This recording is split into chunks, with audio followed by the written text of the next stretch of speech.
What a huge win, a huge bounce back win in the second half for Jerome Tang and his brand new men's basketball team. Nate Johnson, PJ Haggerty, Abdi Bashir, they're the real deal. Let's talk about it.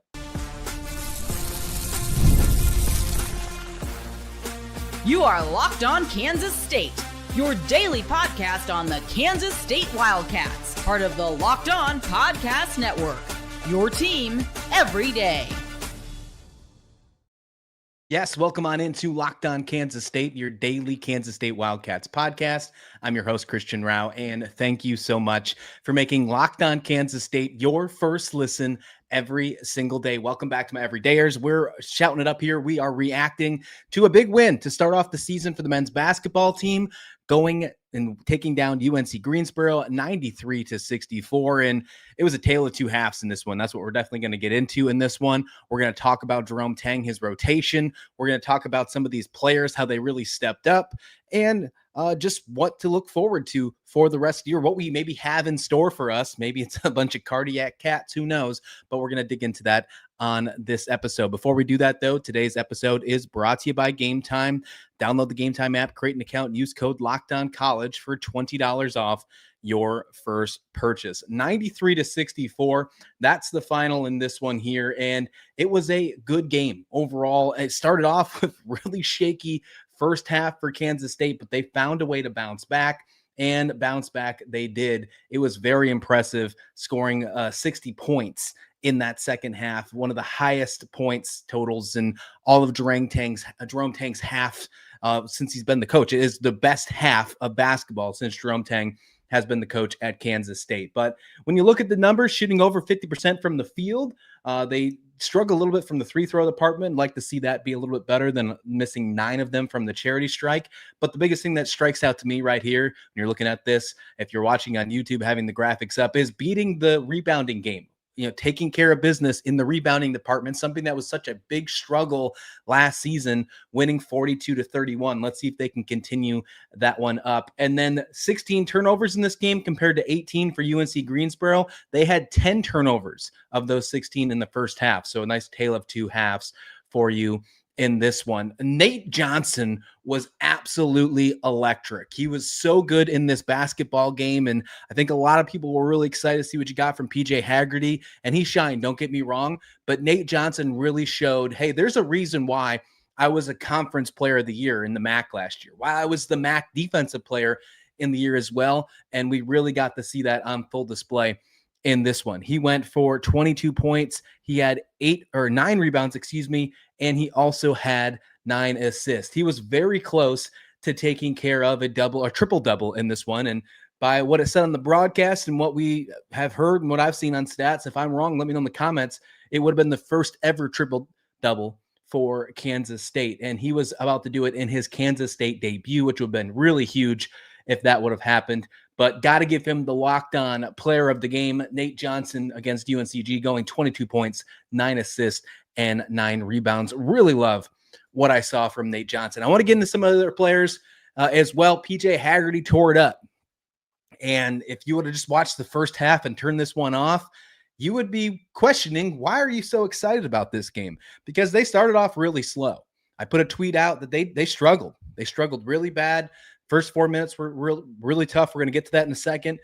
But it turned around in that second half. PJ Haggerty really stepped up in that second half as well. And it's going to be really fun to watch this offense, folks. It's going to be a really good time watching this offense this year. PJ Haggerty went for 27 points, 3 assists, and 2 rebounds in this one, and really looked good for Kansas State. Rounding out the other big-time player was Abdi Bashir. Abdi Bashir got 16 points, 2 assists, and he was known for his three-point shooting, went 4 for 8 for beyond the arc. And a lot of that happened in the second half. He was pretty non-existent in that first half. Jerome Tang went deep into his bench in this first one, and we got to see a decent amount of minutes for many players in here, just trying to get an idea. I mean, he even made a first substitution 2.5 minutes into the game, subbing in Buka and Rapik for Moby and McGriff. And he did that very early. He was just trying to get, I think, an idea of, what kind of energy to do, just trying to get a kind of, just really an idea of what to do. And it didn't work. You could tell that they were either a little flat or just weren't ready for this game. That first half kind of made you wonder about these last two exhibition games, almost like they didn't play them after that first half of basketball. But the adjustments were really good, making obviously scoring 60 points in this one to only 30 points for UNCG in that second half. Something that has always been a huge concern for me is the rebounding department for Kansas State, and they took care of business in this one. It is really nice to finally see that they've done that for this season. Let's see if it continues. Obviously, there's a lot of basketball left to play, but after going from one half to the second half, you're almost kind of getting that woes out of the way early. They started off slow in non-conference last year. Is it way too early for me to get excited about this team? Absolutely. But am I going to? Probably so. That's just how I roll here on Locked On Kansas State. I will say this. It's nice to know that you can have these type of adversities early in the season, and with this type of team, to see how they respond. So far, they are 1-0 in responding. They did an excellent job in responding. They were down by 34-33 heading into halftime. And there was definitely a couple calls that could have went into the way of Kansas State, maybe help them get into better direction. They struggled with turnovers. They struggled with fouls, and they still found a way to be within the game against UNCG here, the Spartans, because they were doing really good against K-State in this first half.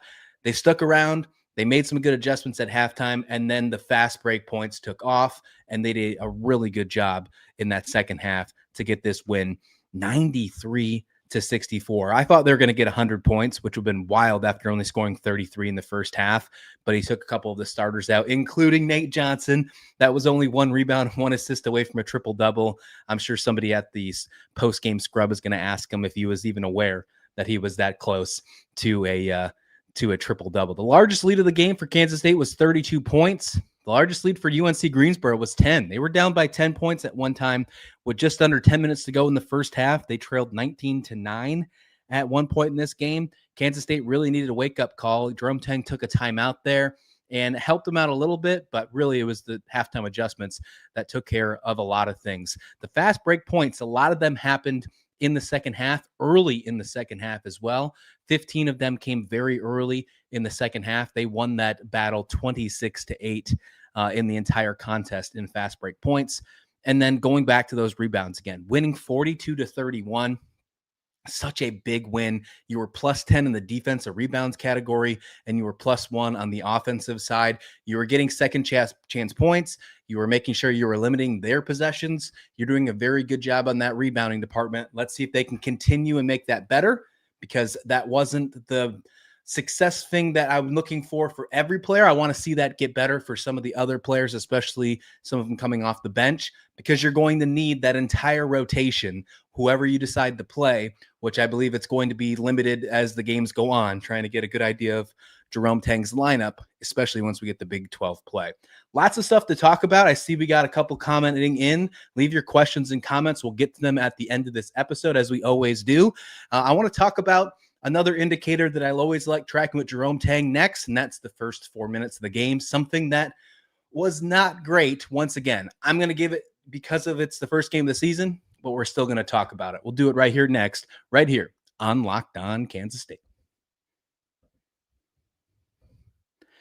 But first, the NBA is back, and there's no better place to get in on the action than with FanDuel, the official sports betting partner of the NBA. Even if you miss the start of the game or want to ride the hot hand, well, FanDuel has live bets on everything from who will score next to fourth quarter comebacks. Plus, you can even combine your live bets into a same-game parlay for a shot at a bigger payout. It keeps every game exciting, especially when your team's making that late push. And right now, FanDuel is offering new customers $300 in bonus bets when that first $5 bet wins. So head to FanDuel.com, sign up, and play your game with FanDuel, the official sports betting partner of the NBA. Huge win for Kansas State after what seemed to be a dull first half, and they turned it around big time, scoring 60 points in the second half, winning against UNC Greensboro, the Spartans, 93-64. One thing that I've always liked to track all Jerome Tang last season. Since we've had this channel, this will be the second year now covering basketball for the channel. We got some really cool things lined up for you. I hope you guys tag along. If you're an everydayer, I thank you. If you're new to the channel, hit that subscribe button. We're bringing you Wildcat coverage like no one else every single day. And I will say the first 4 minutes is always something I pay attention to when it comes to pace, when it comes to chemistry, buzz, whatever the word that we want to use, and the energy. I love the fact that Moby Ike-Ruke was out there for energy right off the bat. Before we get to these numbers, I love that Moby got his first career start. I didn't like the fact that he got pulled 2.5 minutes into the game because I thought he was bringing good energy with a steal and with a block.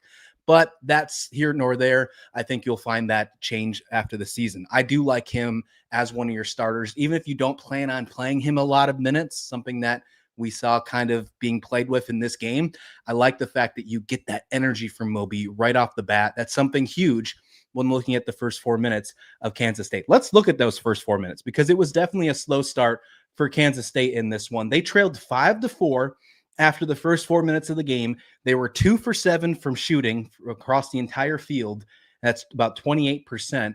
They were 0 for 3 from three-pointers. They had 3 personal fouls. It was a slow start. And it was something that you have to pay attention to when you're looking at Jerome Tang's teams. Of course, this is a different type of offense this year, but still had some issues when it came to the slow start. You got to find a way to get better at that. And let's not be too harsh. It's just something that I'm going to track all season long, but we definitely shouldn't be too harsh with that in the first game of the season. Exhibition games only give you so much juice, so much energy, and compared to the actual thing in Bramblage, right there in the home court. So don't get me wrong on this. I'm still going to pay attention to it. I still don't like that it was a slow start, but I'm not putting a lot of stock into it in the first couple games of the season. I would like to see improvements for sure, and I'm sure the coaching staff will be paying attention to it as well. I think the bigger issue overall is the slow first half, the fact that you were losing by 1 point to UNCG heading into the locker room. That's obviously the bigger issue, but we've seen this in the Big 12 play last year. We had slow starts against Kansas and Lawrence last year, where I believe you were down 17-7. It might even been even worse than that. There was just some really bad issues that caused you to really dig yourself a hole you couldn't get out of 4 minutes into the basketball game. So again, something to pay attention to so far this season. Really like the questions in the chats coming in. Thank you so much. I see them. We just got this new feature where they're on the screen now as well if you're watching on YouTube. So really enjoy you guys chiming in. Overall, really liked what I saw here. I think Jerome Tang's got a lot of things to look forward to. I think you can tell that this is a more talented basketball team than last year. I think that's fair. I think that's very fair to say, even after one game. The ceiling is much higher for this roster compared to what last year's was. I really believe that after what we've seen from some of these players. Abdi Bashir only shooting 4 for 8 from three-point land, and then once he gets on, Jerome Tang thinks he's one of the best shooters in the country. He's going to get on, and I think that's going to even help. PJ Haggerty scoring 27. I mean, he was 3rd in the country in scoring last year. This is going to be a normal night from him, and he didn't really take off towards the end of that second half where he really lit it up with like 10 straight points or something like that towards the end of this game. And then Nate Johnson, I don't think they were expecting Nate Johnson to be a guy that would be the second leading scorer on this team or being like a 22-point kind of guy.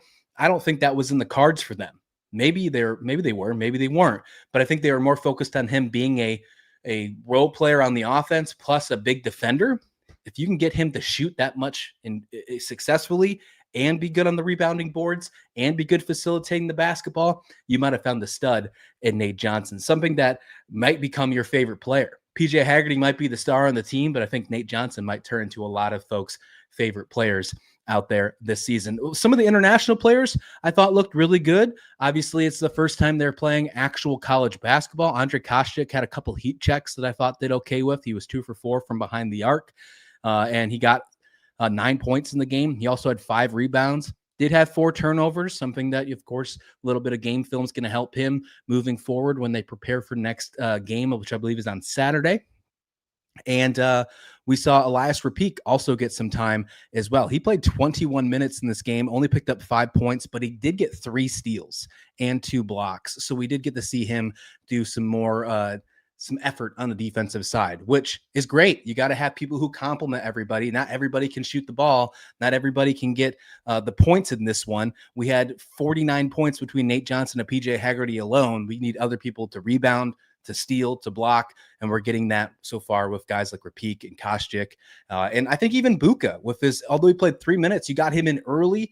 I think even at moments you saw some nice momentum. He had a really nice block right off the bat. I thought that was really good energy and a good rebound. And then he struggled a little bit and he got pulled back out. I think you're going to see that with him. I think he's going to be more of a guy that's going to grow, but not mad at that whatsoever in this one. All right, I'm going to get to your questions and comments in here. I see him coming in. We're going to do that next. And then we're going to talk about what's next for the Kansas State Wildcats. We'll do this all up right here on Locked On Kansas State.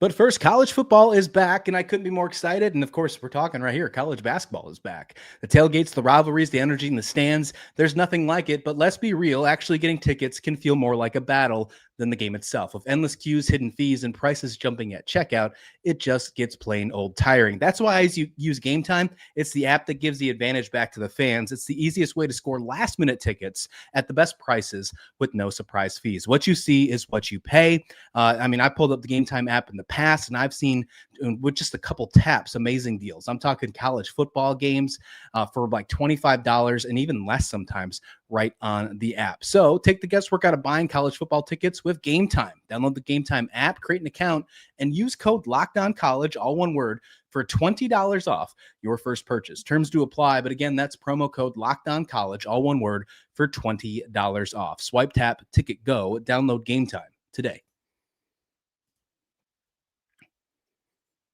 Kansas State taking down UNC Greensboro in the season opener, 93-64, led by today's Locked On player of the game, Nate Johnson, with 22 points, 9 assists, 9 rebounds. Man, wouldn't it have been nice to have him play, I don't know, maybe another minute or so, maybe another drive, just to get that last rebound, that last assist? How cool would that have been to start the season off with a rough first half, but then in the second half, you find out getting your debut player, the MAC player of the year, the MAC defensive player of the year, Nate Johnson, coming to the Big 12 and hitting a triple-double. How cool that would have been. But either way, a great line for Nate Johnson in his Big 12 debut for Kansas State. I want to get to some of your questions and comments here. I see them coming in. Detective Lunge, great win. First game obviously started with some gritty plays, but they came back. Yes, absolutely. Love that. And honestly, if this is the first half of the season, if this is how it's going to be for a couple games, as long as they make the right adjustments, I'm fine with that. We just can't have it be the other way around, where they start hot and then be sloppy and find yourself in a loss that you shouldn't have lost to, right? Like what happened last year with a couple games. Liberty comes to mind, for example. Nate and Abdi, Gma's coming in here and say Nate and Abdi having a 3-point contest out there. They were on fire. And honestly, I think it's only going to get better. Abdi went 4 for 8 from the field, and we didn't even bring it up with Nate Johnson, almost triple-double. He went 6 for 7 from beyond the arc there. And that's really what stepped up there. Overall, Kansas State went 14 for 27 from 3-point land, and it was super impressive, shooting over 51% from beyond the arc, and you got 10 of them from Abdi and Nate alone. Got a little Go Cats from Angel Gonzalez and said very high on Rapik, hustle plays and great passing. Love what I saw from Rapik, and I think that's something that we need to pay attention to a little bit more here when we're looking at these international players, is what type of energy or what type of difference are we going to get to them compared to maybe just normal transfer player, like, example, like a Nate Johnson. What kind of difference are we going to see that?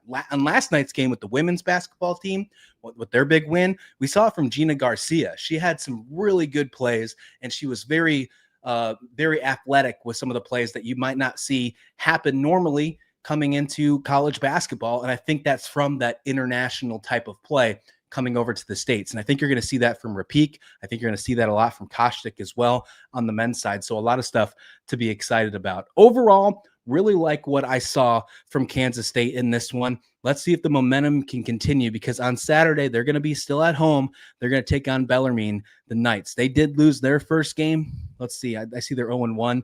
They lost to Georgia. So you take that as you will, but they lost to an SEC school on the road, 104-59. So let's a quick little look here. Let me pull up their team stats. They shot 40.4% from the field against Georgia. They shot 28.6% from the three-point land against Georgia, and they hardly got to the free-throw line, only 6 times. They did allow 22 turnovers, so it seems like kind of put in the same category, if you will. If you want to put Kansas State in the same category as Georgia, which I think you probably could. Georgia's not one of the best SEC schools by any stretch of the imagination. When you look at the stat line here, it's pretty close to what UNCG did for the game tonight against Kansas State. So either way, you still have to treat them like a brand new squad. This is something that you have to obviously focus and pay attention to. The leading scorer for Bellarmine had 23 points. He was 10 for 17 from the field. His last name is Karniski. He's a 6'7" senior from Grand Rapids, Michigan. And last season, he averaged, 15.4 points per game. So obviously that 23 points shows that he's got an improvement from last season. So it sounds like there's going to be a little bit of fun in this game on Saturday. That game will take place on, I believe, ESPN Plus, and I believe it's at 4 p.m. No, it's at 7 p.m. on ESPN Plus. All right, I see a couple more comments coming in here to wrap up the show. Castile looks better than he did at any point last year, too. I saw that in the exhibition game against Newman especially. He was willing to take more chances and willing to drive the lane as well. I think we can maybe give a little bit of credit, and maybe it's too early to say this, but I think we should give some credit to P.J. Haggerty to that one.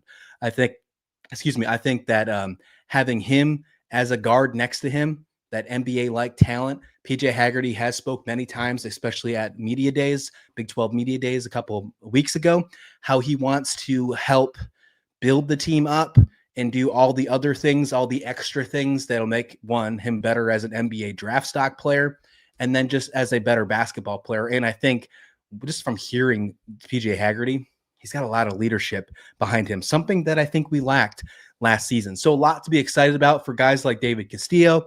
Lots of things to be excited about for guys like Mobi Ikeruke, right? There's a lot of really fun things for some of these returning players for Kansas State. And I really liked what we saw from most of the transfers, including Nate Johnson, who was today's Locked On Player of the Game. Final right here, Detective Lunge comes in with a strong start to non-conference games. It's key if Kansas State wants to get back to March Madness. Could not agree with you more. That was the biggest issue with last season period, was the slow start in non-conference games. By the time you got the Big 12 play, it felt like the season was already over before it started. You had your peaks and valleys in the Big 12 play. Sure, you had wins against Iowa State in Ames, something that never happens. You split with Kansas. You got some good wins, but you just never felt like you were really in it. And then when the trip over to Utah against BYU and Utah, that road trip really kind of ended your season for good, getting to the dance. So I'm with you. You have to have a strong non-conference. I think this non-conference is set up for it to happen, no doubt about it. And if you can do that and even just remotely go 500 in Big 12 play, I think you find yourself back in March Madness, back in the dance for the first time in 3 years. I appreciate you guys so much for listening and joining on this live reaction show. If you're listening in audio after, feel free to chime in. Hit me up on Twitter X at LockedOnKState or at Christian S. Rao. Chime in on the conversation. We're always talking the Cats. And we'll be back here with another episode tomorrow. We're going to dive more into what Jerome Tang said after the game. We've got some college football to talk about. And then we're going to get right into it because we still have, even though the football team doesn't play this Saturday, we got 2 basketball games on Saturday. And we'll have you covered here, as always, right here on Locked On Kansas State. But please like the video. Please subscribe. And we'll see you back here next time, right here on Locked On Kansas State.